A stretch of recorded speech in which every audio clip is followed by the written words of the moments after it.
وَتَحْمِلُ أَثْقَالَكُمْ إِلَى بَلَدٍ لَّمْ تَكُونُوا بَالِغِيهِ إِلَّا بِشِقِّ الْأَنفُسِ إِنَّ رَبَّكُمْ لَرَءُوفٌ رَحِيمٌ۔ وَتَحْمِلُ اور وہ اٹھاتے ہیں، اثقالکم تمہارے بوجھ، الی طرف، بلدن شہر، لم تکونوا تم نہ تھے، بالغیہ ان تک پہنچنے والے، الا مگر بغیر، بشقی ہلکان کر کے، الانفس جانے، ان بے شک، ربکم تمہارا رب، لرؤوف انتہائی شفیق، رحیم رحم کرنے والا۔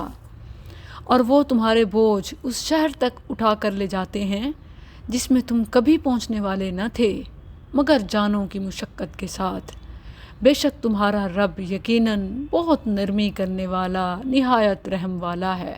سورۃ النحل آیت 7 And they carried your loads to a land you couldn't have reached except with difficulty to yourselves. Indeed, your Lord is kind and merciful. اللہ سبحانہ و تعالیٰ نے انعام یعنی جانوروں کے بینیفٹس میں، فوائد میں یہ چیز بتائی کہ تم ان کے ذریعے نہ صرف خود بلکہ اپنا سامان وغیرہ اٹھا کر کہاں سے کہاں تک پہنچتے ہو۔ واقعی یہی بات ہے، یہ ہمارے رب کی مہربانی اور شفقت ہے کہ اس نے جانوروں میں یہ فیچر رکھا کہ وہ ہمارے لیے لوڈر کا کام کرتے ہیں، وگرنہ سوچیں ان کے بغیر زندگی کس قدر مشکل ہوتی، اور پھر اگر یہ ہوں اور مسخر نہ ہوتے یعنی ہمارے تابع نہ ہوتے تو سامان بھی روند ڈالیں اور ہمیں بھی کچل ڈالیں۔ ان کی تخلیق اور پھر انہیں ہمارے مسخر کرنا یہ واقعی رب کی شفقت اور مہربانی ہے، وگرنہ ہم انسان تو طاقت اور جسامت میں جانوروں سے بہت کم ہیں، لیکن رب کی نشانی ہے کہ اس نے ہم سے زیادہ طاقت اور جسامت رکھنے والی مخلوق کو ہمارے فائدے کے لیے ہمارے تابع کر دیا۔